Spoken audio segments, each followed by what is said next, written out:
ತಂದಾನೇ ನನಿತಾನ.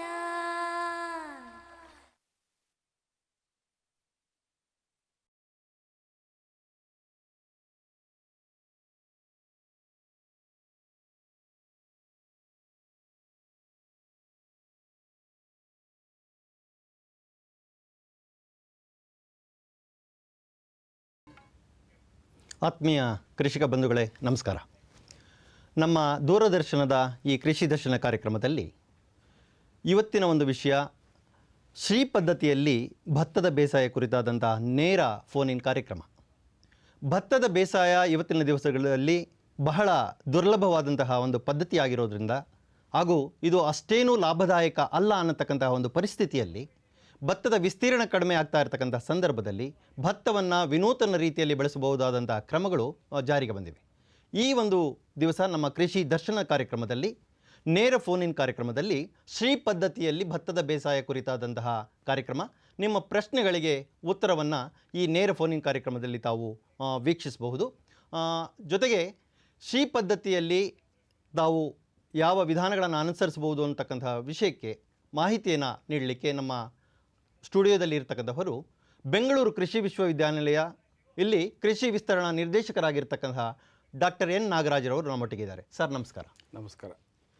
ಈ ಶ್ರೀ ಪದ್ಧತಿ ಅನ್ನತಕ್ಕಂತಹ ಭತ್ತದ ಒಂದು ಬೇಸಾಯ, ಇದರ ಅರ್ಥ ಏನು ಮತ್ತು ಇದರ ಒಂದು ವಿಶೇಷತೆ ಏನು ಅನ್ನೋದ್ರ ಬಗ್ಗೆ ತಾವು ವಿವರಿಸಬಹುದೇ? ನಮಸ್ಕಾರ. ಈಗ ಶ್ರೀ ಪದ್ಧತಿ ಅಂತಂದರೆ ಸಿಸ್ಟಮ್ ಆಫ್ ರೈಸ್ ಇಂಟೆನ್ಸಿಫಿಕೇಷನ್ ಅಂತಕ್ಕಂಥದ್ದು.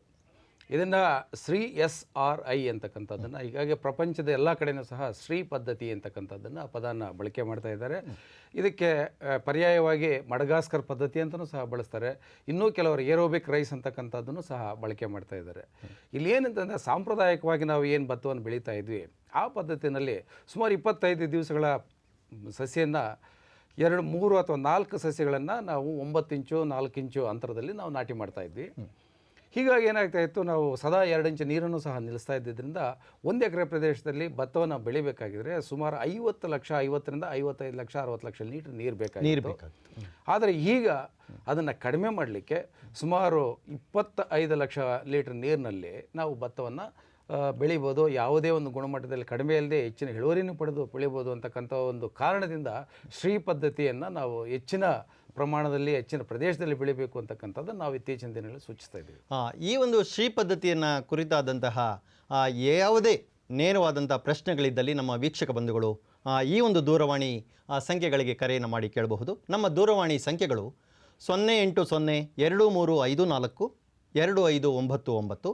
ಮತ್ತೊಂದು ದೂರವಾಣಿ ಸಂಖ್ಯೆ 0802-2354-2699. ಈ ಪ್ರಶ್ನೆಗಳನ್ನು ತಾವು ನೇರವಾಗಿ ನಮಗೆ ಕೇಳಬಹುದು. ನಿಮ್ಮ ಪ್ರಶ್ನೆಗಳಿಗೆ ಉತ್ತರವನ್ನು ನೀಡಲಿಕ್ಕೆ ಡಾಕ್ಟರ್ ನಾಗರಾಜರವರು ಸಿದ್ಧರಿದ್ದಾರೆ. ಸರ್, ಅದಕ್ಕಿಂತ ಮೊದಲು ನಾವು ಚರ್ಚೆಯನ್ನು ಮುಂದುವರಿಸೋದಾದರೆ ಶ್ರೀ ಪದ್ಧತಿ ಯಾಕೆ ಇವತ್ತಿನ ಒಂದು ದಿವಸದಲ್ಲಿ ಅನಿವಾರ್ಯತೆ ಇದೆ ಅಂತೀರಿ? ಈಗ ನೀರಿನ ಕೊರತೆ, ಈಗ ನೀವೆಲ್ಲ ಕಡೆಯೂ ಸಹ ನೋಡ್ತಾ ಇದ್ದೇವೆ. ಅನೇಕ ಜನ ರೈತರು ಕೆರೆ ಪ್ರದೇಶದಲ್ಲಿ, ಕೆರೆ ಅಚ್ಚುಕಟ್ಟು ಪ್ರದೇಶದಲ್ಲಿ ಭತ್ತವನ್ನು ಬೆಳೀತಾ ಇದ್ದಾರೆ. ಅನೇಕ ಜನ ರೈತರು ಬೋರ್ವೆಲ್ ವಾಟರ್ ನೀರನ್ನು ಸಹ ಬಳಸಿಕೊಂಡು ಭತ್ತವನ್ನು ಬೆಳೀತಾ ಇದ್ದಾರೆ. ಅಂತಹ ಸಂದರ್ಭದಲ್ಲಿ ನಾವು ನಾಟಿ ಪದ್ಧತಿಯಲ್ಲಿ 2 ಇಂಚು ನೀರನ್ನ ಸದಾ ನಿಲ್ಲಿಸಿ ಬೆಳೆಸೋದಾದರೆ ಬಹಳಷ್ಟು ನೀರನ್ನು ನಾವು ಬಳಕೆ ಮಾಡಬೇಕಾಗ್ತದೆ. ಅದರಿಂದ ಅರ್ಧ ಭಾಗದಷ್ಟು ನೀರನ್ನು ಬಳಕೆ ಮಾಡ್ಕೊಂಡು ಭತ್ತ ಬೆಳೀಲಿಕ್ಕೆ ಸಾಧ್ಯ ಇದೆ. ಅದಕ್ಕೋಸ್ಕರವಾಗಿ ನಾವು ಶ್ರೀ ಪದ್ಧತಿಯನ್ನು ನಾವು ಹೆಚ್ಚಿನ ಚಾಲ್ತಿಯಲ್ಲಿ ತರಬೇಕು ಅಂತಕ್ಕಂಥದ್ದು ನಮ್ಮ ಆಸೆ. ಈಗ ಮೂಲ ಒಂದು ಆಶಯದಂತೆ ಶ್ರೀ ಪದ್ಧತಿ ಅಂತಕ್ಕಂಥದ್ದು ಅರ್ಥ ಏನು, ಇದು ಯಾವ ಸಂದರ್ಭದಲ್ಲಿ ಅದು ಪ್ರಾರಂಭ ಆಯಿತು, ಇದರ ಒಂದು ಅನಿವಾರ್ಯತೆ ಈ ಹಿಂದೆ ಏನಾಗಿತ್ತು ಅಂತೀರಿ? ಈಗ 1980ರಲ್ಲಿ ಅಂದರೆ ಆ ದಶಕದಲ್ಲಿ ಮಡಗಾಸ್ಕರ್ ಪ್ರದೇಶನೂ ನಮ್ಮ ಥರನೇ ಅಲ್ಲಿನ ಭತ್ತವನ್ನು ಹೆಚ್ಚಿನ ಪ್ರದೇಶದಲ್ಲಿ ಬೆಳೀತಾ ಇದ್ರು. ಭೀಕರ ಬರಗಾಲ ಬಂತು, ಹಾಗಾಗಿ ಭತ್ತವನ್ನು ಬೆಳೀಲಿಕ್ಕೆ ಆಗಲಿಲ್ಲ ಅವರು. ಆದರೂ ಸಹ ಒಬ್ಬ ಕ್ರಿಶ್ಚಿಯನ್ ಪಾದ್ರಿಯಲ್ಲಿ ಅವರ ಒಂದು ಜಾಗದಲ್ಲಿ ನೋಡ್ತಿರ್ಬೇಕಾದ್ರೆ ಹಲವು ಸಸಿಗಳು, ಭತ್ತದ ಸಸಿಗಳು ಅಲ್ಲೊಂದು ಸಸಿ ಭಾಳ ಚೆನ್ನಾಗಿ ಬರ್ತಾ ಇದ್ದದನ್ನು ನೋಡಿ ನೀರನ್ನು ಕಟ್ಟಿಲ್ಲ ಎಂಥದ್ದು ಇಲ್ಲ, ಬಹಳ ಹುಲಸಾಗಿದ್ದ ಬೆಳೆಯನ್ನು ನೋಡಿ ಅವರು ಅರೆ ಭತ್ತವನ್ನು ನೀರು ನಿಲ್ಲಿಸದೇ ಸಹ ಬೆಳೀಲಿಕ್ಕೆ ಸಾಧ್ಯತೆ ಇದೆ, ಇಷ್ಟೊಂದು ತೆಂಡೆಗಳು ಬಂದಿದ್ದಾವೆ, ಇಂಥ ಸಂದರ್ಭದಲ್ಲಿ ನಾವು ಭತ್ತವನ್ನು ಅರೆ ನೀರಾವರಿ ಪ್ರದೇಶದಲ್ಲಿ ಬೆಳೀಲಿಕ್ಕೆ ಸಾಧ್ಯ ಇದೆ ಅಂತಕ್ಕಂಥ ಒಂದು ವಿಚಾರವನ್ನು ಮನಗಂಡವರು ಇದ್ರ ಬಗ್ಗೆ ಹೆಚ್ಚಿನ ಒಂದು ಚಿಂತನೆ ಮಾಡಿ ಇದರ ಬಗ್ಗೆ ಸತತವಾದ ಒಂದು ಸಂಶೋಧನೆಯನ್ನು ಮಾಡಿದ ನಂತರ ನಾವು ಭತ್ತವನ್ನು ಇದು ಆಕ್ವೆಟಿಕ್ ಪ್ಲ್ಯಾಂಟ್ ಅಲ್ಲ, ಸೆಮಿ ಆಕ್ವೆಟಿಕ್ ಪ್ಲ್ಯಾಂಟ್ ಅಂತಕ್ಕಂಥ ಒಂದು ಅರ್ಥಕ್ಕೆ ಬಂದು ನಾವು ಏನು ಜೋಳ ಅಥವಾ ರಾಗಿ ಅಥವಾ ಬೇರೆ ಬೆಳೆಗಳನ್ನು ಯಾವ ರೀತಿ ಬೆಳಿಬೋದು ಅದೇ ರೀತಿ ನೀರನ್ನು ಕಟ್ಟಿ ಬೆಳೀಲಿಕ್ಕೆ ಸಾಧ್ಯ ಇದೆ ಅಂತಕ್ಕಂಥದ್ದು ನಿರೂಪಿಸಿದ್ದಾರೆ. ನಮ್ಮ ಚರ್ಚೆಯನ್ನು ಮುಂದುವರ್ಸೋಣ ಸರ್. ಒಂದು ಪ್ರಶ್ನೆ ಇದೆ. ನಿರಂಜನ್ ತುಮಕೂರಿಂದ ಫೋನ್ ಮಾಡ್ತಾ ಇದ್ದಾರೆ. ಹಲೋ ನಿರಂಜನ್, ಕೇಳಿ ನಿಮ್ಮ ಪ್ರಶ್ನೆಯನ್ನು ಕೇಳಿ. ಸರ್, ಇದು ತೆಂಗಿನ ತೋಟದಲ್ಲಿ ಈ ಶ್ರೀ ಪದ್ಧತಿಯಲ್ಲಿ ಭತ್ತ ಬೆಳಿಬೋದು ಅಂತ ತೋಟದಲ್ಲಿ. ಶ್ರೀ ಪದ್ಧತಿಯನ್ನು ತೆಂಗಿನ ತೋಟದಲ್ಲಿ ಅನುಸರಿಸ್ಬೋದಾ ಅಂತ ಸ್ವಲ್ಪ ಕಷ್ಟ ಆಗ್ತದೆ. ಯಾಕೆ ಅಂತಂದರೆ ಅದಕ್ಕೆ ಬೆಳಕು ಬೇಕಾದಷ್ಟು ಬೆಳಕು ಬೀಳೋದಿಲ್ಲ, ಹಾಗಾಗಿ ಕಷ್ಟ ಆಗ್ತದೆ. ದೊಡ್ಡದಿರುತ್ತಲ್ಲ ಹಳೆ ತೋಟಗಳು, ಎಷ್ಟೇ ಹಳೆ ತೋಟ ಇರಲಿ, ಅವರು 30-35 ಅಡಿ ಅಂತರದಲ್ಲಿ ತೆಂಗನ್ನು ಬೆಳೆದ್ರೂ ಕೂಡ ಅವರು ಕೆಲವರು ಈಗ ಹಾಸನ ಕೆಲವು ಜಿಲ್ಲೆಗಳಲ್ಲಿ ಏನಾಗಿದೆ ಅಂತ ನೀರನ್ನು ಹರಿಸಿ ಜೋಳ ಇತ್ಯಾದಿಗಳನ್ನು ಬೆಳೆಸ್ತಾರೆ ಸರ್. ಆ ಪದ್ಧತಿಯಲ್ಲಿ ಇವರು ಭತ್ತವನ್ನು ಕೂಡ ಮಾಡಬಹುದು ಅನ್ನೋದು ಅವರ ಒಂದು ಪ್ರಶ್ನೆ. ಬೆಳೆಸಬಹುದು, ಬಟ್ ಆದರೆ ನಿರೀಕ್ಷಿತ ಮಟ್ಟದಲ್ಲಿ ನಾವು ಇಳುವರಿಯನ್ನು ಪಡೀಲಿಕ್ಕೆ ಸಾಧ್ಯವಾಗೋದಿಲ್ಲ ಅಂತ ಅನಿಸ್ತದೆ. ಚಳ್ಳಕೆರೆಯಿಂದ ಮಂಜುನಾಥ್ ಅಂತಕ್ಕಂಥವ್ರು ಒಂದು ಪ್ರಶ್ನೆ ಕೇಳ್ತಾರೆ. ಹಲೋ ಮಂಜುನಾಥ್, ಪ್ರಶ್ನೆಯನ್ನು ಕೇಳಿ. ಸರ್, ನಮ್ದು ಭತ್ತ ಹೊಡಿಬೇಕಂತ ಒಂದು ಎಕರೆಗೆ ಅದು ನೀರು ಸ್ವಲ್ಪ ಕಡಿಮೆ ಇದೆ, ಮತ್ತು ನೀರು ನಿಲ್ಲಿಸಿದ್ರು ಪರವಾಗಿಲ್ಲ, ನೀರು ಆದೋದ್ರೆ ಸಾಕ ಸರ್ ಅದಕ್ಕೆ ತೇವಾಂಶದಂಗೆ ಆಗ್ಬೋದು. ಈಗ ನಾವು ಬಿತ್ತನೆ ಮಾಡಿದ ಮೇಲೆ ನಾವು ನೇರವಾಗಿ ಬಿತ್ತನೆಯೇ ಮಾಡ್ಬೋದು, ಬೀಜನೇ ಬಿತ್ತನೆ ಮಾಡ್ಬೋದು, ಅಥವಾ 10 ದಿವಸದ ಸಸ್ಯಗಳನ್ನಾದರೂ ಸಹ ನಾಟಿ ಮಾಡ್ಬೋದು. ನಾಟಿ ಮಾಡಿದ್ಮೇಲೆ ಪ್ರತಿ 3 ದಿವಸ ಅಥವಾ 4 ದಿವಸಕ್ಕೊಮ್ಮೆ ನೀರನ್ನು ನೀವು ಕೊಡ್ಬೋದು. ಏನು ನೀವು ಜೋಳಕ್ಕೆ ಅಥವಾ ಮುಸ್ಕಿನ ಜೋಳಕ್ಕೆ ಮೆಕ್ಕೆಜೋಳ ಅಂತಿರಲ್ಲ, ಅದಕ್ಕೆ ಯಾವ ರೀತಿ ನೀರು ಕೊಡ್ತೀರೋ ಅದರ 3 ದಿವಸ 4 ದಿವಸಕ್ಕೆ ಒಮ್ಮೆ ನೀರನ್ನು ನೀವು ಕೊಡ್ಬೋದು. ಈಗ ಸರ್, ಸಾಂಪ್ರದಾಯಿಕವಾಗಿ ನಾವು ಭತ್ತವನ್ನು ಏನು ಬೆಳೀತಾ ಇದ್ದೀವಿ ಅದರ ಒಂದು ಅಂಶಗಳು ಜೊತೆಗೆ ಈ ವಿನೂತನ ಒಂದು ಶ್ರೀ ಪದ್ಧತಿಯಲ್ಲಿ ನಾವು ಬೆಳೆಸ್ತಕ್ಕಂಥ ಸಂದರ್ಭದಲ್ಲಿ ತಳಿ ಆಗಿರಬಹುದು ಒಂದು, ಮತ್ತು ಬೀಜ ಆಗಿರಬಹುದು, ಮತ್ತು ಅದರ ಪೈರನ್ನು ಒಂದು ಅಂತರ ಆಗಿರಬಹುದು ಇತ್ಯಾದಿಗಳು, ಏನು ಕೆಲವು ವ್ಯತ್ಯಾಸಗಳಿದೆ ಅಂತ ಹೇಳ್ತೀರಿ? ಮೊದಲನೇದಾಗಿ ಇಲ್ಲಿ ಯಾವುದೇ ಒಂದು ವೆರೈಟಿನ ನಾವು ಈ ಶ್ರೀ ಪದ್ಧತಿನಲ್ಲಿ ಬಳಸ್ಬೋದು ಅಂತಕ್ಕಂಥದ್ದು ವ್ಯತ್ಯಾಸ ಇಲ್ಲ.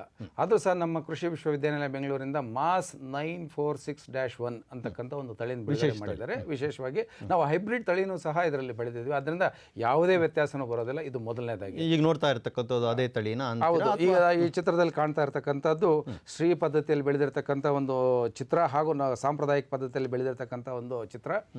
ಎಡಗಡೆ ಇರತಕ್ಕಂಥದ್ದು ಸಾಂಪ್ರದಾಯಿಕ ಪದ್ಧತಿ, ಬಲಗಡೆ ಇರತಕ್ಕಂಥದ್ದು ಶ್ರೀ ಪದ್ಧತಿಯಿಂದ ಇರ್ತಕ್ಕಂಥದ್ದು ನಾವು ನೋಡ್ಬೋದು. ಅದರಲ್ಲಿ ತೆಂಡೆಗಳ ಸಂಖ್ಯೆ ಆಗ್ಬೋದು, ಅಥವಾ ಬೇರಿನ ಒಂದು ಕೆಳಗಡೆ ಚಿತ್ರದಲ್ಲೂ ಸಹ ಬೇರಿನ ಒಂದು ಚಿತ್ರಣವನ್ನು ಕೊಟ್ಟಿದ್ದೀವಿ, ಎಷ್ಟು ಬೇರಿನ ಸಂಖ್ಯೆ ಇದೆ ಅಂತಕ್ಕಂಥದ್ದು. ಹಾಗಾಗಿ ಯಥೇಚ್ಛವಾಗಿ ನೀರು ನಿಲ್ಲಿಸಿದಾಗ ಏನಾಗ್ತದೆ, ಬೇರು ಕೊಳಿತಕ್ಕಂಥ ಒಂದು ಸಂಭವ ಇರೋದ್ರಿಂದ ನಾವು ಆಗಿಂದ ಹಾಗೆ 3 ದಿವಸಕ್ಕೆ 4 ದಿವಸಕ್ಕೊಮ್ಮೆ ನಾವು ಯಾವ ರೀತಿ ಮೆಕ್ಕೆಜೋಳಕ್ಕೆ ನೀರು ಕಟ್ತೀವೋ ಆ ರೀತಿ ಕಟ್ಟಿದಾಗ ಬೇರಿನ ಬೆಳವಣಿಗೆ ಚೆನ್ನಾಗಿರ್ತದೆ, ನೀರು ಕೊಡ್ತಕ್ಕಂಥ ಶಕ್ತಿ ಚೆನ್ನಾಗಿರ್ತದೆ, ತೆಂಡೆ ಹೊಡೆಯೋದನ್ನು ಸಹ ಜಾಸ್ತಿ ಇರ್ತದೆ ಅಂತಕ್ಕಂಥದ್ದು ಕಂಡು ಬಂದಿದೆ. ನಮ್ಮ ಸರಾಸರಿ 60 ನಾವು ತೆಂಡೆಗಳನ್ನು ಕಾಣ್ಬೋದು. ಅದು ಮತ್ತೊಂದು ಪ್ರಶ್ನೆ ಇದೆ. ಮಂಡ್ಯದಿಂದ ದೀಪಕ್ ಅಂತಕ್ಕಂಥವ್ರು. ಹಲೋ, ನಮ್ಮ ಚರ್ಚೆಯನ್ನು ಮುಂದುವರ್ಸೋಣ. ಹಲೋ, ಕೇಳಿ ದೀಪಕ್, ಪ್ರಶ್ನೆ ಕೇಳಿ. ಮಂಡ್ಯ ಡಿಸ್ಟ್ರಿಕ್ಟ್ ಶ್ರೀರಂಗಪಟ್ಟಣದಿಂದ ಫೋನ್ ಮಾಡ್ತಾ ಇರೋದು. ಇದು ನಮ್ದು ಶ್ರೀ ಪದ್ಧತಿ ಭತ್ತ ಬೆಳೆ ಯಾರು ಬೆಳೀತಿಲ್ಲ, ಆದಷ್ಟು ಫಸ್ಟ್ ಟ್ರೈ ಮಾಡ್ಬೇಕು ಅಂತ ಇದೀವಿ. ಇಲ್ಲಿ ಮಂಡ್ಯದ ರೈತರು ಯಥೇಚ್ಛವಾಗಿ ನೀರು ಸಿಗುತ್ತೆ ಅಂತೇಳಿ 2 ಬೆಳೆ 3 ಬೆಳೆ ಅಂತ ಬೆಳೀತಾ ಇದ್ದಕ್ಕಂಥ ಸಂದರ್ಭದಲ್ಲಿ ಅವರು ಈ ಪದ್ಧತಿನೇ ಯೋಚನೆ ಮಾಡಿಲ್ಲ ಅನ್ನೋ ಅಂತ ಅನಿಸ್ತದೆ. ತಾವೇನು ಹೇಳ್ತೀರಿ ಸರ್? ಮಂಡ್ಯ ಅಂದ್ರೆ ನಮ್ದು ಶ್ರೀರಂಗಪಟ್ಟಣ ಸರ್, ಬೆಳಿಬೇಕು ಅಂತ ತುಂಬಾ ಇದ್ ಮಾಡ್ತಿದೀವಿ, ಟ್ರೈ ಮಾಡ್ತೀವಿ. ಎಷ್ಟು ಇರಬೇಕು ಸರ್ ಡಿಸ್ಟೆನ್ಸ್ ಪೈರಿಂದ ಇದೆ? ಒಂದು ಪೈರಿಂದ ಇನ್ನೊಂದು ಪೈರಿಗೆ 1 ಅಡಿ ಅಂತರ ಇರಬೇಕು. ಸಾಲಿಂದ ಸಾಲಿಗೆ ಆಗ್ಬೋದು, ಪೈರಿಂದ ಪೈರಿಗಾದರೂ 1 ಅಡಿ ಅಂತರ ಇದ್ದರೆ ಬಹಳ ಸೂಕ್ತ ಅಂತಕ್ಕಂಥದ್ದು ಕಂಡು ಬಂದಿದೆ. ಏನಂತಂದರೆ ಈಗ ಒಂದೇ ಪೈರನ್ನು ನೀವು 20 ದಿವಸದ ನಾಟಿ ಮಾಡಬಾರ್ದು, 10 ದಿವಸದ ಪೈರನ್ನ ನೀವು ನಾಟಿ ಮಾಡಬೇಕು. 10 ದಿವಸದ ನಾಟಿ ಮಾಡೋದ್ರಿಂದ ಏನಾಗ್ತದೆ, 2 ದಿವಸ ನಾವು ಟ್ರಾನ್ಸ್ಪ್ಲಾಂಟಿಂಗ್ ಶಾಕ್ ಅಂತೀವಿ, ಅದಾದ ನಂತರ ಆ ತೆಂಡೆ ಹೊಡಿತಕ್ಕಂಥ ಸಾಮರ್ಥ್ಯ ಬರ್ತದೆ. ಹಾಗಾಗಿ ಪೂರ್ಣ ಪ್ರಮಾಣದ ತೆಂಡೆಗಳನ್ನು ಹೊಡಿಲಿಕ್ಕೆ ಸಾಧ್ಯ ಆಗುವಂಥ ಒಂದು ಸಂದರ್ಭ ಇರೋದ್ರಿಂದ 10 ದಿವಸಗಳ ಪೈರನ್ನ ನೀವು ನಾಟಿ ಮಾಡಬೇಕಾಗ್ತದೆ. 1 ಅಡಿ ಅಂತರ ಇರಬೇಕು. ಅಂದರೆ ಈ ಶ್ರೀ ಪದ್ಧತಿಯಲ್ಲಿ ಹೆಚ್ಚು ಲಾಭ ಅಂತಕ್ಕಂಥದ್ದು ಅಂದರೆ ಒಂದೇ ಪೈರನ್ನು ನಾವು ನಾಟಿ ಮಾಡ್ತೇವೆ, ಅಂತರ ಕೂಡ ಜಾಸ್ತಿ ಕೊಡ್ತೇವೆ, ಸಾಂಪ್ರದಾಯಿಕ ಪದ್ಧತಿಗಳಿಂದ ಎಷ್ಟೋ ನಾವು ಖರ್ಚನ್ನು ಕೂಡ ಕಡಿಮೆ ಮಾಡ್ಕೊಳ್ಬಹುದು ಅನ್ನೋದು ಉದ್ದೇಶ ಅಂತ. ಹೌದು. ಮತ್ತೆ ಲಾಭಗಳೇನಿದೆ ಸರ್? ಈಗ 2 kg ಬಿತ್ತನೆ ಬೀಜ ಬಳಕೆ ಮಾಡಿದ್ರೆ ಸಾಕಾಗ್ತದೆ ಒಂದು ಎಕರೆ ಪ್ರದೇಶಕ್ಕೆ. ಅದು ನಾವು ಸಾಂಪ್ರದಾಯಿಕ ಪದ್ಧತಿನ 25 ರಿಂದ 30 kg ಭತ್ತವನ್ನು ಬಳಕೆ ಮಾಡಬೇಕು. ಎರಡನೇದು ನೀರು ಹಾಯಿಸ್ತಕ್ಕಂಥ ನೀರಿನಲ್ಲಿ ಬಹಳ ಅಷ್ಟು ಕಡಿಮೆ ಆಗ್ತದೆ. ಈಗ ನಾವು ಚಿತ್ರದಲ್ಲಿ ನೋಡಬಹುದು ಶ್ರೀ ಪದ್ಧತಿಯಲ್ಲಿ ಬೆಳೆದಿರ್ತಕ್ಕಂಥ ಒಂದು ಭತ್ತದ ಒಂದು ಚಿತ್ರ. ಅಲ್ಲಿ ನೀವು ಜೋಳಕ್ಕೆ ಅಥವಾ ಬೇರೆ ಬೆಳೆಗಳಿಗೆ ಅಥವಾ ಟೊಮೆಟೊ ಬೆಳೆಗೆ ಯಾವ ರೀತಿ ನೀವು ನೀರನ್ನು ಹಾಯಿಸ್ತೀರೋ ಅದೇ ರೀತಿ ನಾವು ಕಾಲುವೆಗಳಿಂದ ನೀರು ಹಾಯಿಸಿದ್ದೇವೆ. ಆ ನೀರು ಯಾವ ಪ್ರಮಾಣದಲ್ಲಿ ಅಂತಂದರೆ 1 ಎಕರೆಗೆ 1 ಲಕ್ಷ ಲೀಟರ್ ನೀರನ್ನು 2-3 ದಿವಸ ಅಥವಾ 4 ದಿವಸ ಅಂತರಗಳಲ್ಲಿ ಕೊಟ್ಟರೆ ಸಾಕಾಗ್ತದೆ. ಈಗ ಒಂದು KR ನಗರದಿಂದ ಆನಂದ್ ಅಂತಕ್ಕಂಥವ್ರು ಒಂದು ಪ್ರಶ್ನೆ ಕೇಳ್ತಾ ಇದ್ದಾರೆ. ಹಲೋ, ಪ್ರಶ್ನೆ ಕೇಳಿ ಆನಂದ್ ಅವರೇ. ಹಾಂ, ನಮಸ್ಕಾರ ಸರ್. ಈ ರೀತಿ ಪದ್ಧತಿನ ಅನುಸರಿಸೋದ್ರಿಂದ ಹಳೆ ಪದ್ಧತಿಗಿಂತ ಇಳುವರಿ ಏನಾದ್ರು ಕಡಿಮೆ ಆಗುತ್ತಾ, ಮತ್ತೆ ಏನಾದ್ರು ಡೆವಲಪ್ಮೆಂಟ್? ಒಳ್ಳೆ ಪ್ರಶ್ನೆ ಅಂತ ಭಾವಿಸ್ತೇನೆ. ಇಲ್ಲ, ಈಗ ಏನಂತಂದರೆ ನಾವು 1 ಅಡಿ ಹಾಕಿದಾಗ ಒಟ್ಟು ಸಂಖ್ಯೆ ಎಷ್ಟು ಬರ್ತದೆ? 1 ಎಕರೆ ಪ್ರದೇಶದಲ್ಲಿ ಸುಮಾರು 45,000 ಸಸಿಗಳನ್ನು ಬರ್ತದೆ. ನಾವು ಒಂದು ಸಸಿಯಿಂದ 50ರಿಂದ 60 ತೆಂಡೆ ಹೊಡೆಯೋದ್ರಿಂದ ಮತ್ತು ಎಲ್ಲನೂ ಇಳುವರಿನೂ ಚೆನ್ನಾಗಿ ಬರೋದ್ರಿಂದ ನಮಗೆ ಕಂಡು ಬಂದಿರತಕ್ಕಂಥ ಮಾಹಿತಿ ಪ್ರಕಾರ ಅದು ನಮ್ಮ ಇಳುವರಿ ಜಾಸ್ತಿ ಬರ್ತದೆ, ರೋಗಗಳು ಕಡಿಮೆ. ಯಾಕೆಂದರೆ ಅಂತರ ಜಾಸ್ತಿ ಇರೋದ್ರಿಂದ, ಗಾಳಿ ಬೆಳಕಿರೋದ್ರಿಂದ ನಮ್ಮ ಒಂದು ಪ್ರದೇಶದಲ್ಲಿ ರೋಗ ಆಗಲಿ ಕೀಟ ಆಗಲಿ ಬರೋದಿಲ್ಲ ಮತ್ತು ಇಳುವರಿನಲ್ಲೂ ಜಾಸ್ತಿ ಬಂದಿರ್ತದೆ. 30 ಕ್ವಿಂಟಾಲ್ವರೆಗೂ 40 ಕ್ವಿಂಟಾಲ್ವರೆಗೂ ಬರ್ತದೆ. ಸರ್, ಈಗ ವಿಶೇಷವಾಗಿ ನಾವು ಸಾಂಪ್ರದಾಯಿಕವಾಗಿ ಭತ್ತವನ್ನು ನಾವು ಬೇಸಾಯ ಮಾಡ್ತಕ್ಕಂಥ ಸಂದರ್ಭದಲ್ಲಿ ನಾವು ಕಳೆ ನಾಶಕಗಳಾಗಿರ್ಬೋದು ಅಥವಾ ಕಳೆಯನ್ನು ಕೀಳ್ತಕ್ಕಂಥದ್ದಾಗಿರ್ಬೋದು, ಈ ಥರ ಗೊಬ್ಬರಗಳ ನಿರ್ವಹಣೆ ಆಗಿರ್ಬೋದು ಇತ್ಯಾದಿಗಳಿಗೆ ಇಲ್ಲೇನಾದರೂ ವ್ಯತ್ಯಾಸ ಏನಾದರೂ ಬರ್ತದೆ? ಇದೆ. ಇಲ್ಲಿ ಒಂದು ಸಮಸ್ಯೆ ಅಂತಂದರೆ ಸಾಮಾನ್ಯವಾಗಿ ನಾವು ಶ್ರೀ ಪದ್ಧತಿನಲ್ಲಿ ಕಳೆಗಳ ಒಂದು ನಿಯಂತ್ರಣ ಮಾಡೋದು ಸ್ವಲ್ಪ ಕಷ್ಟ ಅಂತಕ್ಕಂಥದ್ದು ಎಲ್ಲರ ಅಭಿಪ್ರಾಯ. ಅದನ್ನು ನಿಜನೂ ಹೌದು. ಅದಕ್ಕೋಸ್ಕರ ನಾವೇನು ಮಾಡೋಣ ಅಂತಂದರೆ ಬಿತ್ತನೆ ಮಾಡ್ತಕ್ಕಂಥ ಸಂದರ್ಭದಲ್ಲಿ 4 kg ನಾವು ಕೊತ್ತಂಬರಿ ಬೀಜವನ್ನು ಬಿತ್ತನೆ ಮಾಡಿದ್ರೆ 30 ದಿವಸಗಳವರೆಗೂ ಕಳೆನ ನಿಯಂತ್ರಣ ಮಾಡ್ಬೋದು. ಈಗ ಚಿತ್ರದಲ್ಲಿ ನಾವು ನೋಡ್ತಾ ಇದ್ದೀರಿ, ಈ ಒಂದು ಸಾಲಿನಲ್ಲಿ ನಾವು ಕಳೆನ ಅಂದರೆ ಕೊತ್ತಂಬರಿ ಸೊಪ್ಪನ್ನು ತೆಗೆದಿದ್ದೀವಿ, ಹಾಗಾಗಿ ಒಂದು ಕಳೆನೂ ಸಹ ಇಲ್ಲ. ಸೊ ನಾವು ಬಿತ್ತನೆ ಜೊತೆಯಾಗಿ ನಾವು ಬಿತ್ತನೆ ಬೀಜ ಮಾಡಬೇಕಾದ್ರೆ ಜೊತೆಯಾಗಿ ನಾವು ಪೈರನ್ನು ನಾಟಿ ಮಾಡ್ತಕ್ಕಂಥ ಸಂದರ್ಭದಲ್ಲಿ ಈ ಕೊತ್ತಂಬರಿ ಮಾಡಬಹುದು. ಅಥವಾ ಕೆಲವರು ಬೀಜವನ್ನೇ ನಾಟಿ ಮಾಡ್ತಾರೆ, ಬಿತ್ತನೆ ಮಾಡ್ತಾರೆ. ಅಂತ ಸಂದರ್ಭದಲ್ಲಿ ಒಟ್ಟೊಟ್ಟಿಗೆ ಮಾಡೋದ್ರಿಂದ ನಾವು 30 ದಿವಸಗಳ ಕಾಲ ನಾವು ವೀಡ್ಸ್ನ ಸಪ್ರೆಸ್ ಮಾಡ್ಲಿಕ್ಕೆ ಸಾಧ್ಯತೆ ಉಂಟು. ಅತ್ಯುತ್ತಮವಾದಂತಹ ಒಂದು ಬೆಳವಣಿಗೆ ಅಂತ ನಾವು ಭಾವಿಸ್ತೇವೆ. ಮೊದಲು ಈ ಭತ್ತದ ಜೊತೆನಲ್ಲಿ ನಾವು ಕೊತ್ತಂಬರಿ ಸೊಪ್ಪನ್ನು ಹಾಕ್ತಕ್ಕಂಥ ವಿಶೇಷವಾಗಿ ಇದು ನಮ್ಮ ಕೃಷಿ ವಿಶ್ವವಿದ್ಯಾನಿಲಯದಿಂದ ಏನಾದರೂ ಪ್ರಯೋಗ ಮಾಡಿದ್ದೀರಾ? ಹೌದು, ರೈತರ ಹೊಲದಲ್ಲೇ ನಾವು ಸಾಕಷ್ಟು ಎಕರೆ ಪ್ರದೇಶದಲ್ಲಿ ನಾವು ಮಾಡಿದ್ದೀವಿ. ಏನಾಗಿದೆ, ಒಂದು ಮುಳಬಾಗಿಲು ತಾಲೂಕಲ್ಲಿ ಒಬ್ಬ ರೈತ 15,000 ರೂಪಾಯಿ ಕೊತ್ತಂಬರಿ ಸೊಪ್ಪನ್ನು ಕಾಂಟ್ರಾಕ್ಟ್ ಕೊಟ್ಟುಬಿಟ್ಟಿದ್ದ. 1 ಎಕರೆ ಪ್ರದೇಶಕ್ಕೆ ಭತ್ತದ ಜೊತೆಗೆ 1 ತಿಂಗಳಲ್ಲಿ 35 ದಿವಸಗಳ ಅವಧಿಯಲ್ಲಿ ಕೊತ್ತಂಬರಿ ಸೊಪ್ಪನ್ನು ಒಂದು ರೀತಿಯ ಒಂದು ಬೋನಸ್ ಅಂತ ನಾವು ಭಾವಿಸಬಹುದು. ಸರ್, ಒಂದು ಪ್ರಶ್ನೆ ಇದೆ ಕೊಪ್ಪಳದಿಂದ, ಅದನ್ನು ತೆಗೆದುಕೊಂಡು ನಾವು ಚರ್ಚೆ ಮುಂದುವರ್ಸೋಣ. ಹಲೋ, ಶರಣಪ್ಪ ಅವರೇ, ಪ್ರಶ್ನೆ ಕೇಳಿ.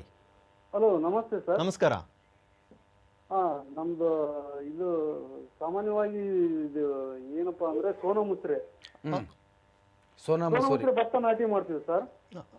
ಸೋನಾ ಮಸೂರಿ, ಅದರ ನಿಮ್ಮ ಪ್ರಶ್ನೆ ಏನು? ಈ ಶ್ರೀ ಪದ್ಧತಿಗೆ ಹೇಗೆ ಪ್ರಶ್ನೆ ಕೇಳ್ತೀವಿ? ಶ್ರೀ ಪದ್ಧತಿ ಅಂದ್ರೆ ಇದು ಯಾವ ತಳಿ ಸರ್ ಭತ್ತ? ಸೋನಾ ಮಸೂರಿ ತಳಿನೂ ಸಹ ನಾವು ಬಳಕೆ ಮಾಡಿದ್ವಿ, ಬಳಕೆ ಮಾಡಬಹುದು. ಈಗ ಬಹುಶಃ ಪ್ರಶ್ನೆ ಏನಿದೆ ಅಂದ್ರೆ ಸರ್, ಅದು ಈ ಸೋನಾ ಮಸೂರಿಯನ್ನು ಕೂಡ ಶ್ರೀ ಪದ್ಧತಿಗೆ ಅಳವಡಿಸ್ಬೋದು. ಏನು ವ್ಯತ್ಯಾಸ, ಯಾವುದೇ ವೆರೈಟಿನ ಶ್ರೀ ಪದ್ಧತಿಯಲ್ಲಿ ಅಳವಡಿಸ್ಬೋದು, ಏನು ತಕರಾರಿಲ್ಲ ಅದರಲ್ಲಿ.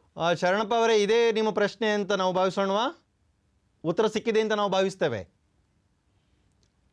ಲೈನ್ ಕಟ್ ಆಯಿತು ಅಂತ ಏನು ಮಾಡ್ತೇವೆ ಸರ್. ಇದರಲ್ಲಿ ವಿಶೇಷವಾಗಿ ಕಳೆಯನ್ನು ನಾವು ನಿರ್ನಾಮ ಮಾಡಲಿಕ್ಕೆ ಯಾವುದೇ ಒಂದು ಯಂತ್ರಗಳನ್ನು ಬಳಸೋದ್ರ ಜೊತೆಗೆ ವಿಶೇಷವಾಗಿ ಕೊತ್ತಂಬರಿಯನ್ನು ಬೆಳೆಸಬಹುದು ಅಂತ ಹೇಳಿ ಒಳ್ಳೆಯ ಒಂದು ಬೆಳವಣಿಗೆ. 1 ತಿಂಗಳವರೆಗೂ ನಾವು ಸಪ್ರೆಸ್ ಮಾಡಿದ್ರೆ ವೀಡ್ಸ್ನ, ನಂತರ ನಾವು ಸೈಕಲ್ ವೀಡರ್ನ ಅಥವಾ ಕೋನೋ ವೀಡರ್ನ ಬಳಕೆ ಮಾಡಿ ನಾವು ಕಳೆಗಳನ್ನು ನಿಯಂತ್ರಣ ಮಾಡ್ಬೋದು. ಈಗ ಸಾಮಾನ್ಯವಾಗಿ ಎಲ್ಲ ಭತ್ತದ ಬೆಳೆಗೂ ಕೂಡ ಕೀಟನಾಶಕಗಳು, ರೋಗನಾಶಕಗಳನ್ನು ಬಳಸಲೇಬೇಕಾಗಿ ಬರ್ತಕ್ಕಂಥದ್ದು ಒಂದು. ಈ ವಿಶೇಷವಾಗಿ ತಾವು ಹೇಳ್ತಾ ಇರಿ, ಹೆಚ್ಚು ಗಾಳಿ ಆಡೋದ್ರಿಂದ ಕೀಟಗಳು ಕೂಡ ಕಡಿಮೆ ಅಂತ ತಾವು ಹೇಳಿದ್ರಿ. ಇದ್ರ ಬಗ್ಗೆ ತಾವೇನು ಹೇಳ್ತೀರಿ? ಶ್ರೀ ಪದ್ಧತಿಯ ಒಂದು ಅನುಕೂಲತೆಗಳು. ನಾವು ಸುಮಾರು 10,000 ಎಕರೆ ಪ್ರದೇಶದಲ್ಲಿ ಈ ಒಂದು ಶ್ರೀ ಪದ್ಧತಿಯನ್ನು ನಾವು ಚಾಲ್ತಿಗೆ ತಂದ್ವಿ. ಎಲ್ಲಿನೂ ಸಹ ನಮಗೆ ಬೆಳೆಗೆ ಕೀಟ ಆಗಲಿ ರೋಗ ಆಗಲಿ ಹೆಚ್ಚಿನ ಪ್ರಮಾಣದಲ್ಲಿ ತಗಲಿಲ್ಲ. ನಾವು 1 ಸಲ ಅಥವಾ 2 ಸಲ ಎಲ್ಲೋ ಕೆಲವು ಭಾಗಗಳಲ್ಲಿ ಮಾತ್ರ ಬೇವಿನ ಬೀಜದ ಕಷಾಯವನ್ನು ಹೊಡೆದಿದ್ದೇವೆ, ಬಿಟ್ಟರೆ ಯಾವುದೇ ಥರವಾದ ರೋಗದ ಬಾಧೆ ಕಂಡು ಬರಲಿಲ್ಲ. ಯಾಕೆಂತಂದರೆ ಗಾಳಿ ಮತ್ತು ಬೆಳಕು ಎರಡೂ ಸರಾಗವಾಗಿ ಆಡೋದ್ರಿಂದ 1 ಅಡಿ ಅಂತರ ಇರೋದ್ರಿಂದ ನಮ್ಗೆ ಯಾವ ಒಂದು ಸಮಸ್ಯೆ ಅಂದರೆ ಶ್ರೀ ಪದ್ಧತಿನ ಹೆಚ್ಚು ಲಾಭ ಇದೆ, ಬಹಳಷ್ಟು ಲಾಭ. ಕೋಲಾರದಂತಹ ಒಂದು ಒಣ ಪ್ರದೇಶದಲ್ಲಿ ನಾವು ಭತ್ತವನ್ನು ಬೆಳೆದು ಸಕ್ಸಸ್ ಸ್ಟೋರಿಗಳನ್ನು, ಯಶೋಗಾಥೆಗಳನ್ನು ತಾವು ಹೇಳ್ತಾ ಇದ್ದೀರಿ. ಜೊತೆಗೆ ಒಂದು ಪ್ರಶ್ನೆ ಸರ್, ಅತಿ ಹೆಚ್ಚು ಮಳೆ ಬೀಳ್ತಕ್ಕಂಥ ಪ್ರದೇಶಗಳಾದಂತಹ ಮಲೆನಾಡು ಪ್ರದೇಶಗಳು, ಕರಾವಳಿಯ ಭಾಗದಲ್ಲಿ ನಾವು ಈ ಶ್ರೀ ಪದ್ಧತಿಯನ್ನು ಅಳವಡಿಸಲಿಕ್ಕೆ ಸಾಧ್ಯ ಇದೆಯಾ? ಏನಾದರೂ ಸಕ್ಸಸ್ ಸ್ಟೋರೀಸ್ ಇದೆಯಾ ನಿಮ್ಮ ಹತ್ರ? ಅಲ್ಲಿ ನೀರು ನಿಂತ್ಕೊಳ್ತಕ್ಕಂಥ ಜಾಗ, ಈಗ ಶೃಂಗೇರಿ, ಕೊಪ್ಪಳ, ಈ ಥರ ಕೊಪ್ಪ ಈ ಕಡೆ ಏನಂತಂದರೆ ಈಗ 2 ಅಡಿ 1 ಅಡಿ ಅರ್ಧ ಅಡಿ ನೀರು ನಿಂತಿರ್ತಕ್ಕಂಥ ಜಾಗದಲ್ಲಿ ಇದು ಆಗೋದಿಲ್ಲ. ಈಗ ಈಗ ಟೈಲೆಂಡ್ಸಲ್ಲಿ ಏನಿರ್ತದೆ ಕಮಾಂಡ್ ಏರಿಯಾದಲ್ಲೂ ಸಹ ಅಂತಹ ಪ್ರದೇಶದಲ್ಲಿ ಭಾಳ ಸೂಕ್ತವಾಗಿರ್ತಕ್ಕಂಥ ಒಂದು ಪದ್ಧತಿ ಇದು. ಈಗ ಯಥೇಚ್ಛವಾಗಿ ನೀರು ಹರಿತಾ ಇರ್ತಕ್ಕಂಥ ಇದರಲ್ಲಿ ಹೆಡ್ ರೀಚ್ ಅಂತೀವಲ್ಲ, ಅಂಥ ಕಡೆ ಇದು ಸ್ವಲ್ಪ ಕಷ್ಟ ಆಗ್ತದೆ. ಇನ್ನು ಒಂದು ಹುಬ್ಬಳ್ಳಿಯಿಂದ ಒಂದು ಪ್ರಶ್ನೆ ಇದೆ. ಹಲೋ ಹಲೋ ಹಲೋ, ನಿಮ್ಮ ಪ್ರಶ್ನೆ ಕೇಳಿ ಅನಿಲ್ ಅವರೇ. ನಮಸ್ಕಾರ ಸರ್. ನಮಸ್ಕಾರ ಸರ್, ನಾನು ಡಿಸ್ಕಷನ್ ಕೇಳ್ತಾ ಇದ್ದೆ ಹೀಗೆ. ಹಾಂ ಸರ್, ಅದನ್ನ ಸ್ಪ್ರಿಂಕ್ಲರ್ ಸಿಸ್ಟಮ್ ನಲ್ಲಿ ಮಾಡ್ಬೋದಾ ಶ್ರೀ ತಳಿ? ಮಾಡ್ಬೋದು, ಸ್ಪ್ರಿಂಕ್ಲರ್ ಸಿಸ್ಟಮಲ್ಲಿ ಮಾಡ್ಬೋದು, ಡ್ರಿಪ್ಪೂ ಸಹ ಅಳವಡಿಸಿದ್ರೆ ಡ್ರಿಪ್ಪಲ್ಲೂ ಸಹ ಮಾಡ್ಬೋದು. ಮಾಡ್ಬೋದು ಸರ್, ಮಾಡ್ಬೋದು ಮಾಡ್ಬೋದು ಮಾಡ್ಬೋದು ಮಾಡ್ಬೋದು. ಇದೊಂದು ವಿಶೇಷ. ಇವತ್ತಿನ ವಿಷಯ ಚೆನ್ನಾಗಿ ವಿಷಯ ಇತ್ತು, ಅದಕ್ಕೆ ನಾನು ಥ್ಯಾಂಕ್ ಯು. ದಿನ ನೋಡ್ತಿದ್ದೆ ಇದನ್ನ, ಇವತ್ತು ಫೋನ್ ಕಾಲ್ ಆಗ್ತದೆ ನನಗೆ. ಕಂಪ್ನಿಯಿಂದ ಮತ್ತೊಂದು ಪ್ರಶ್ನೆ ಇದೆ, ಕೊಂಡಯ್ಯ ಅಂತಕ್ಕಂಥವರು. ಹಲೋ, ಕೇಳಿ ಕೊಂಡಯ್ಯನವರೇ, ನಿಮ್ಮ ಪ್ರಶ್ನೆ ಕೇಳಿ. ಶ್ರೀ ಈ ಪದ್ಧತಿಯಲ್ಲಿ ಡ್ರಮ್ ಸೀಡರ್ಲಿಂದ ನಾಟಿ ಮಾಡಬಹುದಾ? ಹೌದು, ಡ್ರಮ್ ಸೀಡ್ನಲ್ಲೇ ನಾವು ನಾಟಿ ಮಾಡ್ಬೋದು. ಇಲ್ಲಿ ಚಿತ್ರದಲ್ಲಿ ಸಹ ನೀವು ನೋಡ್ಬೋದು. ಈಗ ಬಹುಶಃ ಚಿತ್ರ ನಿಮ್ಗೆ ಕಾಣ್ತದೆ. ಡ್ರಮ್ ಸೀಡಲ್ಲಿ ನಾವು ನಾಟಿ ಮಾಡಲಿಕ್ಕೆ ಸಾಧ್ಯತೆ ಉಂಟು. ಈಗ ವಿಶೇಷವಾಗಿ ಒಂದಡಿಗೆ ಆ ಬೀಜ ಬೀಳುವಾಗ ಈ ನಾವು ಚಿತ್ರದಲ್ಲಿ ಈಗ ಕಾಣ್ತಾ ಇದ್ದೀವಿ ತಮ್ಮ ನೋಡಿ. ನಾವು ಅನೇಕ ಎಕರೆಗಳಲ್ಲಿ ನಾವು ಈ ಡ್ರಮ್ ಸೀಡರ್ ಇಂದ ನಾವು ಬಿತ್ತನೆ ಮಾಡಿದ್ದೀವಿ. ಪೈರನ್ನೇ ನಾಟಿ ಮಾಡಬೇಕು ಅಂತ ಏನಿಲ್ಲ, ಡ್ರಮ್ ಸೀಡರ್ ಕೂಡ ಈ ಶ್ರೀ ಪದ್ಧತಿ ಮಾಡಿ ನಾವು ಡ್ರಮ್ ಸೀಡರ್ಲಿಂದ ಬಿತ್ತನೆ ಮಾಡಬಹುದು ಮಾಡಬಹುದು ಅಂತ ಹೇಳ್ತಾ ಇದಾರಲ್ಲ. ಮಾಡಬಹುದು. ಬಿತ್ತನೆ ಬೀಜ ಒಂದ್ ಸ್ವಲ್ಪ ಜಾಸ್ತಿ ಆಗುತ್ತೆ. ಈಗ 2 kg ಬದಲು 4 kg 5 kg ಒಂದು ಎಕರೆಗೆ ಬೇಕಾಗ್ತದೆ. ತುಂಬಾ ಒಂದು ಅತ್ಯುತ್ತಮವಾದಂಥ ಬೆಳವಣಿಗೆ ಅಂತ ನಾವು ಭಾವಿಸ್ತೇವೆ. ಸರ್, ವಿಶೇಷವಾಗಿ ಶ್ರೀ ಪದ್ಧತಿಯನ್ನ ನಮ್ಮ ಕರ್ನಾಟಕದಲ್ಲಿ ಬಹುಶಃ ಎಷ್ಟು ಪ್ರದೇಶದಲ್ಲಿ ಈಗ ಚಾಲ್ತಿಗೊಳಿಸಲಾಗ್ತಾ ಇದೆ, ಅದರ ಒಂದು ಪ್ರಚಾರದ ದೃಷ್ಟಿಯಿಂದ ವಿಶೇಷವಾಗಿ ಏನಾದರೂ ಕೃಷಿ ವಿಶ್ವವಿದ್ಯಾನಿಲಯ ಆಗಿರ್ಬೋದು ಅಥವಾ ಇಲಾಖೆಗಳು ಏನಾದರೂ ಕಾರ್ಯಕ್ರಮಗಳನ್ನು ಹಮ್ಮಿಕೊಂಡಿವೆ, ಸವಲತ್ತುಗಳನ್ನು ಕೊಡೋದು? ಕೃಷಿ ವಿಶ್ವವಿದ್ಯಾನಿಲಯ ಕರ್ನಾಟಕ ಸರ್ಕಾರದ ಜಲ ಸಂವರ್ಧನಾ ಯೋಜನಾ ಸಂಘದ ವತಿಯಿಂದ ಸುಮಾರು ಒಂದು 15ರಿಂದ 20,000 ಎಕರೆ ಪ್ರದೇಶದಲ್ಲಿ ಈ ಒಂದು ಪದ್ಧತಿಯನ್ನು ಚಾಲ್ತಿಗೆ ತಂತು. ಬಹಳಷ್ಟು ಕಡೆ ಇದನ್ನು ಅಳವಡಿಸ್ತಾ ಇದ್ದಾರೆ. ಎಸ್ಪೆಷಲಿ ಟ್ಯಾಂಕ್ ಕಮಾಂಡ್ ಏರಿಯಾಸಲ್ಲಿ ಬೋರ್ವೆಲ್ ನೀರಿನ ಬಳಕೆ ಮಾಡಿ ಬೆಳೆಸ್ತಕ್ಕಂಥ ಕಡೆ ಬಹಳಷ್ಟು ಜನ ಬೆಳೀತಾ ಇದ್ದಾರೆ. ಅನೇಕ ಕಡೆ ಇದು ಚಾಲ್ತಿನಲ್ಲಿದೆ. ಇದಲ್ಲದೆ ಕರ್ನಾಟಕ ರಾಜ್ಯ ಸರ್ಕಾರವೂ ಸಹ ಸಾಕಷ್ಟು ಪ್ರೋತ್ಸಾಹ ಕೊಟ್ಟು ಇದನ್ನು ಚಾಲ್ತಿಗೆ ತಂದಿದ್ದಾರೆ. ಸುಮಾರು ಒಂದು 50ರಿಂದ 60,000 ಎಕರೆ ಪ್ರದೇಶದಲ್ಲಿ ಈ ಒಂದು ಪದ್ಧತಿ ಈ ಕರ್ನಾಟಕದಲ್ಲಿ ಚಾಲ್ತಿಯಲ್ಲಿದೆ. ಈ ಆರ್ಥಿಕ ಸವಲತ್ತು ಅಥವಾ ಇತರ ಸೌಲಭ್ಯಗಳನ್ನು ಕೊಡುವಾಗ ಶ್ರೀ ಪದ್ಧತಿಗಾಗಿನೇ ವಿಶೇಷವಾಗಿ ಏನಾದರೂ ಆರ್ಥಿಕ ಸಹಾಯ ಏನಾದರೂ ಇದೆಯಾ? ಆ ಥರ ಸವಲತ್ತುಗಳೇನಿಲ್ಲ. ಬಿತ್ತನೆ ಬೀಜ ಈಗ ಏನು ಬೇರೆ ಸ್ಕೀಮ್ಗಳಲ್ಲಿ ಯಾವ ಥರ ಸಬ್ಸಿಡಿ ಅದನ್ನೇ ತಗೋಬೋದು. ಅದು ಜಿಂಕ್ ಸಲ್ಫೇಟು ಮತ್ತು ಫೆರಸ್ ಸಲ್ಫೇಟ್ ಅಂತ, ಕಬ್ಬಿಣದ ಸಲ್ಫೇಟ್ ಮತ್ತು ಜಿಂಕ್ ಸಲ್ಫೇಟ್ ಬೇಕಾಗ್ತದೆ, ಅದನ್ನು ನಾವು ಕೊಂಡ್ಕೋಬೇಕಾಗ್ತದೆ. ಅಷ್ಟು ಬಿಟ್ಟರೆ ಯಾವುದೇ ಒಂದು ಸವಲತ್ತು ವಿಶೇಷವಾಗಿ ಅಂತಕ್ಕಂಥದ್ದಿಲ್ಲ. ಆದರೆ ಕೃಷಿ ಇಲಾಖೆಯಿಂದ ಡ್ರಮ್ ಸೀಡರು ಮತ್ತು ಈ ಟ್ರಾನ್ಸ್ಪ್ಲಾಂಟರ್ ಮಾರ್ಕರ್ನ ಅವರು ಸಬ್ಸಿಡಿ ರೇಟಲ್ಲಿ ಕೊಡ್ತಾ ಇದ್ದಾರೆ. ಸರ್, ಈಗ ಏನಾಗ್ಬಿಟ್ಟಿದೆ ಅಂತ ಹೇಳಿದ್ರೆ, ಭತ್ತ ಬೆಳೀತಕ್ಕಂಥದ್ದೇ ಒಂದು ದುರ್ಲಭದ ಒಂದು ಸಂಗತಿ ಅಂತಕ್ಕಂಥದ್ದು ಕೃಷಿಕನಿಗೆ ಅನಿಸ್ಬಿಟ್ಟಿದೆ. ಕರಾವಳಿ ಭಾಗ ಆದರೂ ತೆಗೆದುಕೊಳ್ಳಿ, ಮಲೆನಾಡು ಪ್ರದೇಶ ಆದರೂ ತೆಗೆದುಕೊಳ್ಳಿ, ಸಾಂಪ್ರದಾಯಿಕವಾಗಿ ಭತ್ತವನ್ನು ಬೆಳೀತಾ ಇರ್ತಕ್ಕಂಥ ಪ್ರದೇಶಗಳಲ್ಲೂ ಕೂಡ ವಿಸ್ತೀರ್ಣ ಪದೇ ಒಂದು 10 ವರ್ಷಗಳಿಂದ ತೀರಾ ಕಡಿಮೆ ಆಗಿದೆ ಅಂತಕ್ಕಂಥದ್ದನ್ನು ಅಂಕಿಅಂಶಗಳನ್ನು ನಾವು ಕೇಳ್ತಾ ಇದ್ದೇವೆ. ಜನಗಳ ಒಂದು ಖರ್ಚು ಕೂಡ ಜಾಸ್ತಿ ಬರ್ತಾ ಇದೆ ಈ ಭತ್ತದಿಂದ ಅಂತಕ್ಕಂಥದ್ದು. ಜೊತೆಗೆ ಈ ಒಂದು ಪ್ರದೇಶ ಬೇರೆ ಬೆಳೆಗಳಿಗೆ ಮಾರ್ಪಾಡಾಗ್ತಾ ಇರ್ತಕ್ಕಂಥದ್ದು. ಈ ಸಂದರ್ಭದಲ್ಲಿ ನಮ್ಮ ಕೃಷಿಕರಿಗೆ ಶ್ರೀ ಪದ್ಧತಿಯನ್ನೇ ಅಳವಡಿಸ್ಕೊಳ್ಳೋದಾದರೆ ತಮ್ಮ ಒಂದು ಏನು ಮಾಹಿತಿ ಕೊಡ್ಲಿಕ್ಕೆ ಬಯಸ್ತೀರಿ? ಈಗ 1 ಎಕರೆ ಪ್ರದೇಶದಲ್ಲಿ ಭತ್ತವನ್ನು ಬೆಳಿಬೇಕಾದ್ರೆ ಸುಮಾರು 70 ಜನ ಲೇಬರ್ಸ್ ಬೇಕಾಗ್ತದೆ. ಅದು ಏನು ಅಂತ ಬೇರೆ ಬೆಳೆಗಳಿಗೆ ಹೋಲಿಕೆ ಮಾಡಿದಾಗ ಅದು ಅಷ್ಟು ಹೆಚ್ಚಿಗೆ ಅಂತ ಅನಿಸೋದಿಲ್ಲ. Total from seed to seed 70 ಜನ ಲೇಬರ್ಸ್ ನಮಗೆ ಬೇಕಾಗ್ತದೆ ಅಂತ ಅಂಶ ಕಂಡು ಬಂದಿದೆ. ಜೊತೆಗೆ ನೀರಿನ ಒಂದು ಸಮಸ್ಯೆ ಇರೋದ್ರಿಂದ ಭತ್ತವನ್ನು ಅನೇಕ ಜನ ಕಡಿಮೆ ಮಾಡ್ತಾ ಇದ್ದಾರೆ ಬೇರೆ ಕಡೆಗೆ. ಅಂದರೆ ಈ ಕಮಾಂಡ್ ಏರಿಯಾದಲ್ಲಿ ಅದು ಅನಿವಾರ್ಯ ಭತ್ತನ ಬೆಳೀತಾ ಇದ್ದಾರೆ. ಅಲ್ಲಿ ಯಂತ್ರೋಪಕರಣಗಳ ಬಳಕೆ ಬಗ್ಗೆ ಹೆಚ್ಚಿನ ನಾವು ಒತ್ತನ್ನು ಕೊಡಬೇಕಾಗ್ತದೆ. ಹೌದು, ಈ ಟ್ರಾನ್ಸ್ಪ್ಲಾಂಟರ್ನ ಪ್ಯಾಡಿ ಟ್ರಾನ್ಸ್ಪ್ಲಾಂಟಿಂಗು ಮತ್ತು ಹಾರ್ವೆಸ್ಟಿಂಗೇ ನಾವು ಅದನ್ನೇ ಬಳಕೆ ಮಾಡ್ತಾ ಇದ್ದೀವಿ. ತುಂಬ ಸಂತೋಷ ಸರ್, ಸಮಯ ಮುಗೀತಾ ಬಂತು. ಆತ್ಮೀಯ ಕೃಷಿಕ ಬಂಧುಗಳೇ, ತಾವು ಕೇಳಿದ್ರಲ್ಲ, ಶ್ರೀ ಪದ್ಧತಿ ಅಂತಕ್ಕಂತಹ ವಿನೂತನವಾದಂಥ ಭತ್ತದ ಬೇಸಾಯ ಪದ್ಧತಿಯನ್ನು ಅಳವಡಿಸೋದ್ರಿಂದ ಹೆಚ್ಚು ಖರ್ಚು ಕಡಿಮೆ ಮಾಡ್ಕೊಳ್ಬಹುದು, ಜೊತೆಗೆ ನೀರನ್ನು ಕೂಡ ಉಳಿತಾಯ ಮಾಡ್ಕೊಳ್ಬಹುದು, ಜೊತೆಗೆ ಹೆಚ್ಚು ಲಾಭ ಇದೆ. ಇಂತಹ ಒಂದು ದುರ್ಲಭದ ಸಂದರ್ಭದಲ್ಲೂ ಕೂಡ ಭತ್ತವನ್ನು ನಾವು ಒಂದು ರೀತಿಯಲ್ಲಿ ನಾವು ತೆಗೆದುಕೊಳ್ಬಹುದು ಅನ್ನೋದಕ್ಕೆ ಡಾಕ್ಟರ್ ನಾಗರಾಜ್ರವರು ಅತ್ಯುತ್ತಮವಾದಂಥ ಮಾಹಿತಿಯನ್ನು ನೀಡಿದ್ದಾರೆ. ಅವರಿಗೆ ನಿಮ್ಮೆಲ್ಲರ ಪರವಾಗಿ ಹೃತ್ಪೂರ್ವಕವಾದಂಥ ನಮಸ್ಕಾರಗಳು. ನಮಸ್ಕಾರ.